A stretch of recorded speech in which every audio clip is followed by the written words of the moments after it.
ketika para pemulung datang ke kantor film ibu saya bertanya, ini pemulung apa dan kenapa harus mendirikan IPI. Nah, ibu saya juga bertanya seperti itu, dan mereka bertanya supaya ada perlindungan, supaya kami tidak masuk dalam kategori pengemis dan selalu ditangkap-tangkapin oleh Satpol PP pada saat itu.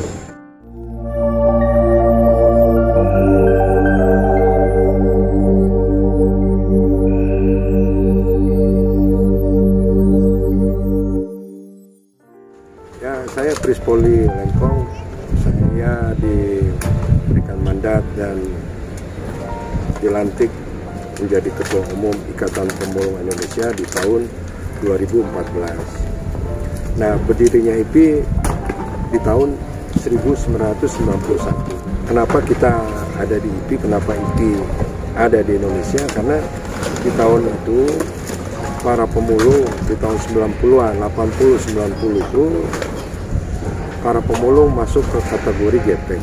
Gepeng itu artinya gelandangan dan pengemis. Nah, ada beberapa para pemulung yang datang ke ibu saya, nama Ibu Kety Lengkong. Nah, di tahun 70, 80, 90, beliau ini artis dan produser film.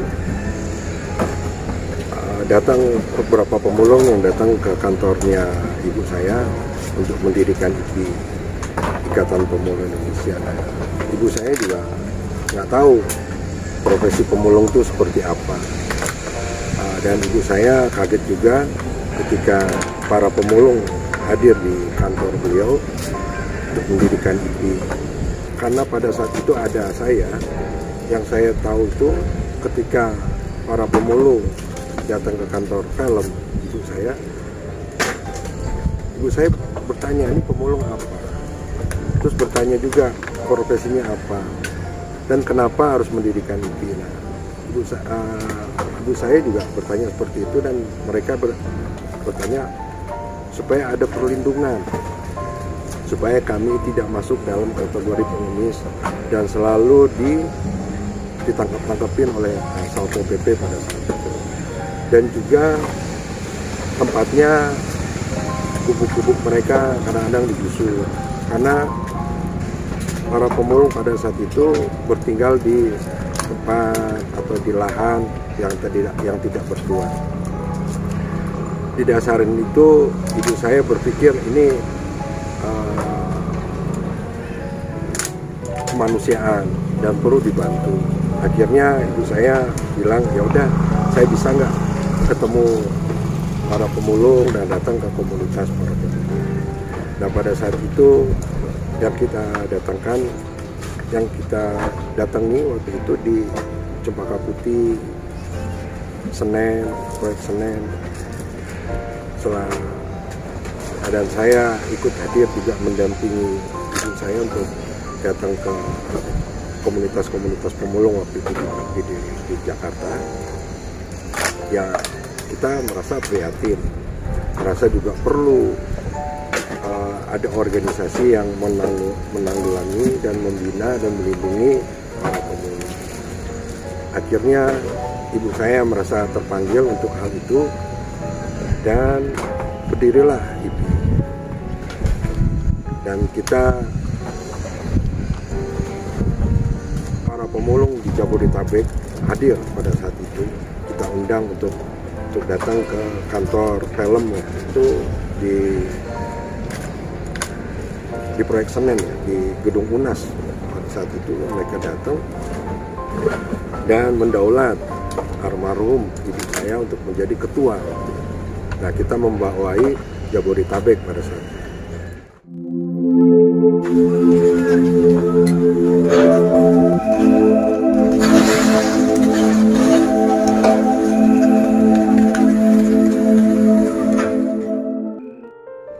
Kita masuk di tahun 90 itu, sampai masuk 91, kita menjajaki, dan akhirnya di tahun 91 tanggal 31 Mei kita melakukan akte pendirian organisasi Ikatan Pemulung.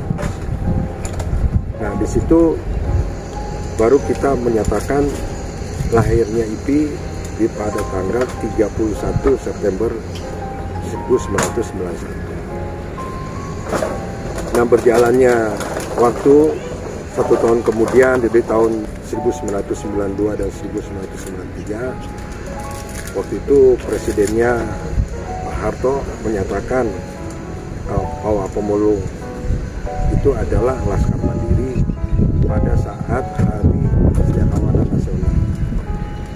Barulah terangkat IPI-nya, barulah dipandang IPI-nya, dan IPI melakukan pembinaan secara attitude, pembinaan secara manusiawinya, pembinaan secara usahanya, pembinaan secara sosialnya. Nah, kita tahu di kalangan pemulung ini SDM-nya sangat rendah. Disitulah kita membangun sekolah-sekolah. Sekolah yang pertama didirikan oleh almarhum Ibu Kety Lengkong di Jalan Caci. Mendirikan sekolah dan juga mendirikan sekolah juga di TPST Bandung. Dan diikuti oleh para pengurus untuk mendirikan sekolah dan madrasah supaya anak-anak pemulung mempunyai pendidikan yang baik, yang benar, dan mempunyai agama yang baik.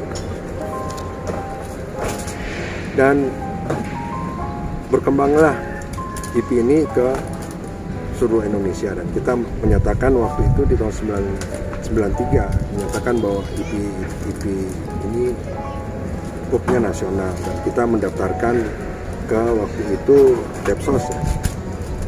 Depsos, terus lanjut ke Kementerian Dalam Negeri, Depdagri, dan ke Kesbangpol.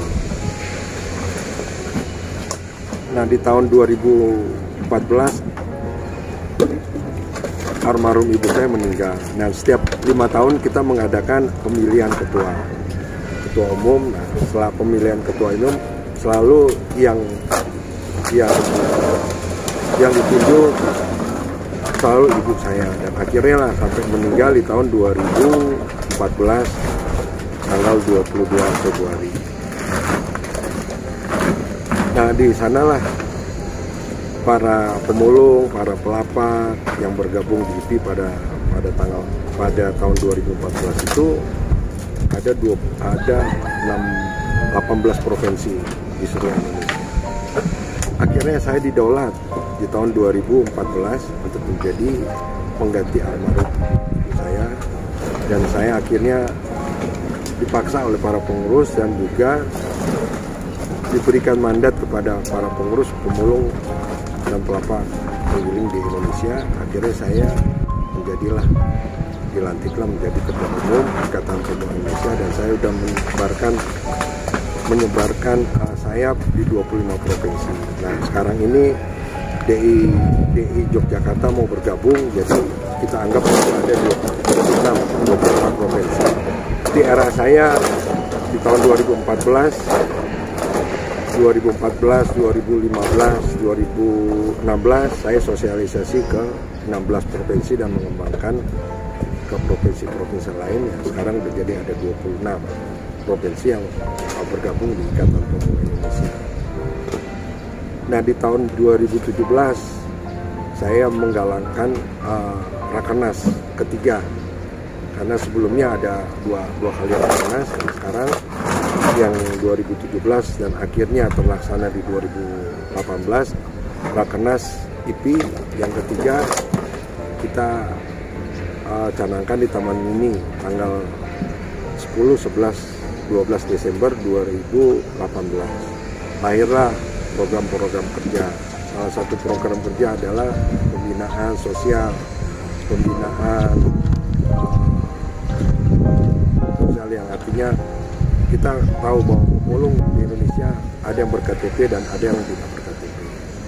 Ada yang berstatus mempunyai akte pernikahan, akte nikah, dan ini ada juga yang tidak. Ini juga kita secara sosial ingin menggalakkan melaksanakan pembuatan KTP secara nasional dengan pemulung, sehingga di IPI pemulung masuk bergabung di IPI mempunyai arti bahwa pembinaan secara organisasi itu ada. Nah, di tahun 2016 DKI Jakarta, Pemda DKI Jakarta mengambil alih TPST Bantar Gebang. Nah, ada program DKI Swakelola. Nah, di Swakelola ini termasuk pembinaan pemulung anggota IPI mendapatkan BPJS Tenaga Kerja dan BPJS Kesehatan. Nah, BPJS Kerja ini diberikan fasilitas kepada IPI, karena IPI membina para pemulung di TPST Bantar Gebang. Anggota IPI khusus di TPST Bantar Gebang ada kurang lebih 6.000. Nah, ini sudah terbackup, sudah terdaftar di BPJS Tenaga Kerja, kurang lebih ada 5.026 anggota IPI. Nah, sisanya kenapa mereka-mereka ini tidak mendapatkan fasilitas? Karena yang sisanya ini tidak mempunyai KTP. Nah, didasari itulah kita ingin mengadakan kegiatan-kegiatan sosial yang seperti pembuatan KTP, terus pernikahan masal, dan sebagainya.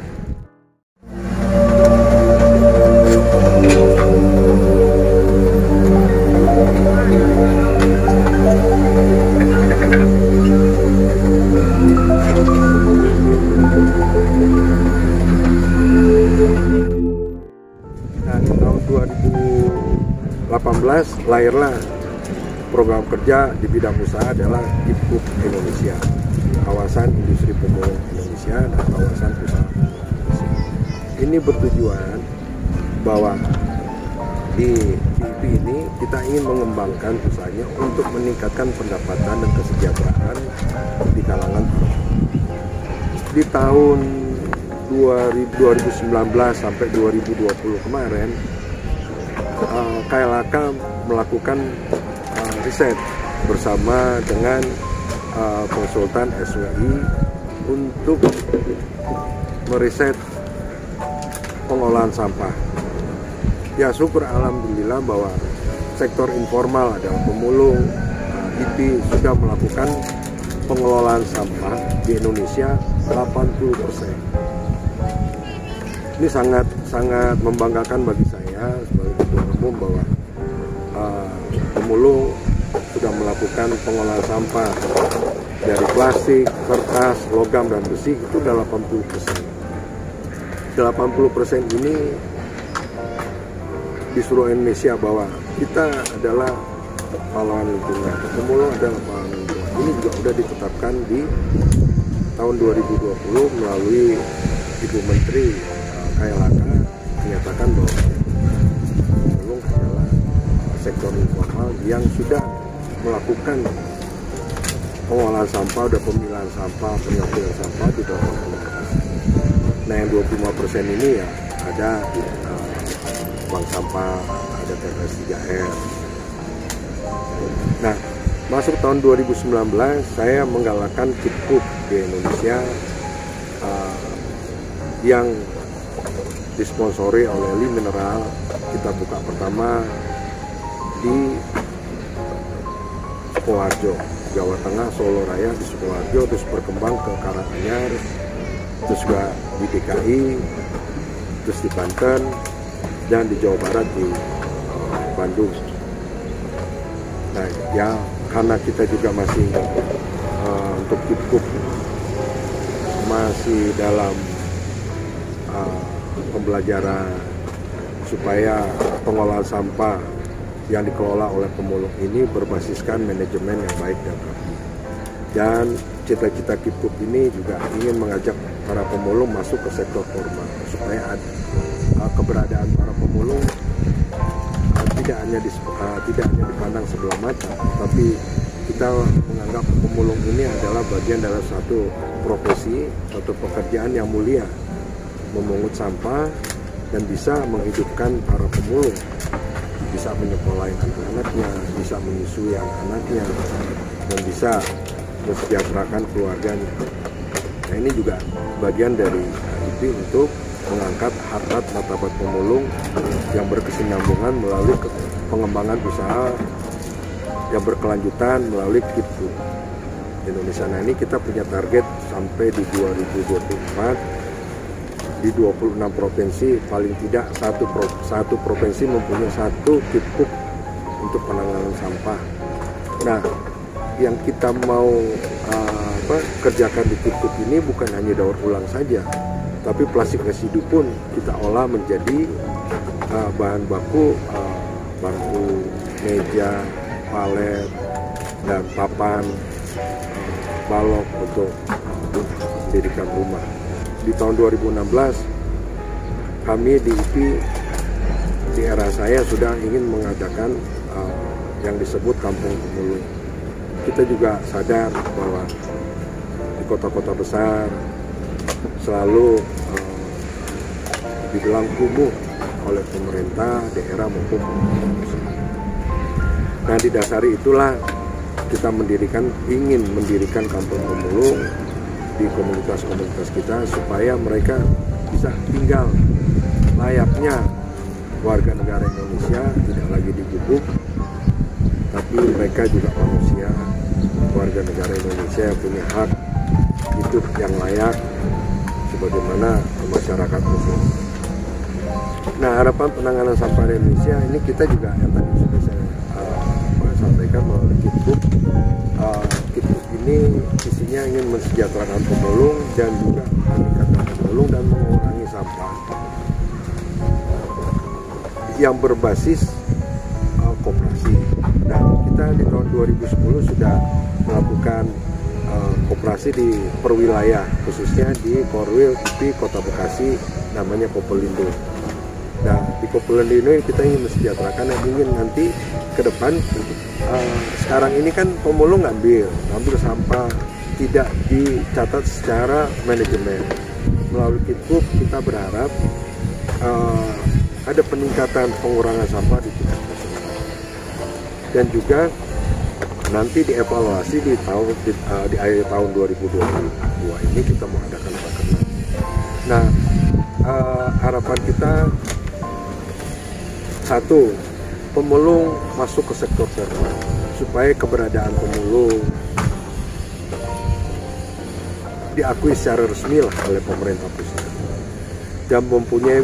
Nah, kita sudah juga melakukan KIPKUP ini sudah melakukan badan hukum usaha di tahun 2021 supaya teman-teman para pemulung ini juga masuk ke dalam sektor supaya juga ada pembinaan secara khusus. Dan kita tahu, lihat pemulung di jalanan itu bagian dari anggota IPI, pakaian bagus, nggak manusiawi lah. Dengan bergabungnya di IPI kita akan melakukan pembenahan diri sehingga keberadaan pemulung, peningkatan pengurangan sampah secara nasional tercatat dan juga terkoordinir dengan rapi melalui KIPKUP Indonesia. Semenjak tahun 1991, Ikatan Pemulung Indonesia selalu melakukan legalitasnya per 5 tahun. Yang pertama kita melakukan pendaftaran di Depsos, terus ke Depdagri juga terus ke Kesbangpol. Nah, sekarang ini di era sekarang ini kita juga melakukan pendaftaran ke Kemenkumham. Nah, di Kemenkumham kita mengikuti aturan pemerintah sekarang. Nah, pada saat ini secara ormas harus terdaftar di Kemenkumham dengan ada beberapa persyaratan. Yang satu, ikatan berubah menjadi perkumpulan dan perubahan nama. Nah, untuk di era saya sekarang ini, IPI mempunyai nama Perkumpulan Pemulung Indonesia Mandiri dengan singkatan PPIF secara legalitas. Tapi saya juga bilang ke Kementerian Hukum dan HAM bahwa di kalangan kita sudah familiar dengan Ikatan Pemulung Indonesia dengan singkatan IPI. Nah, kita juga sudah mendapatkan legalitas SK dari Kemenkumham di tahun 2019.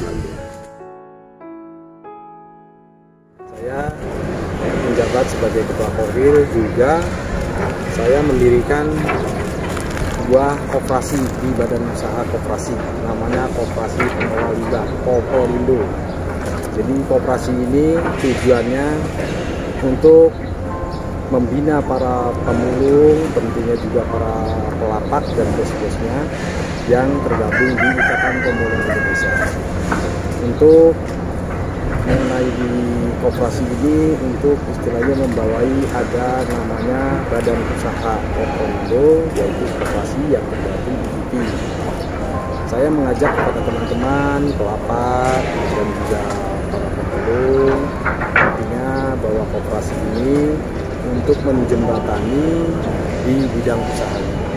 Di bidang usahanya dalam arti selama ini kan istilahnya banyak sekali para pemulung, pedagang kecil, pedagang pengusaha kecil di bagian pengolahan limbah itu banyak banget yang mengajukan pinjaman melalui kredit asongan. Artinya kredit asongan itu pinjaman istilahnya bank harian, bank keliling. Jadi kami di koperasi ini untuk menanggulangi itu mendirikanlah koperasi. Alhamdulillah koperasi Koporindo ini berjalan selama ini berjalan dengan istilahnya ya turun naik lah, biasa turun naik, karena memang istilahnya tidak gampang untuk mengolah di pemulung ini, karena pemulung ini dalam arti bukan orang biasa. Kalau sebutan kami orang yang luar biasa yang perlu dibina. Jangan lupa subscribe, like, share channel YouTube Lentera 3.